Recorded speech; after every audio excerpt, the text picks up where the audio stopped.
আমার সঙ্গের সাথী কেউ হলো না রে,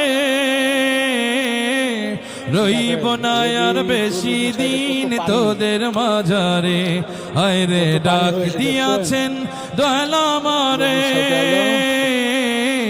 রইব না আর বেশি দিন তোদের মাঝারে। হায় রে ডাক দিয়াছেন দয়াল আমারে।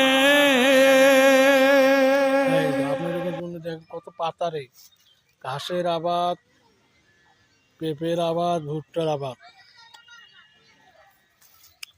এটা নদীর সাইডে কত ঘাস লাগাইছে দেখেন।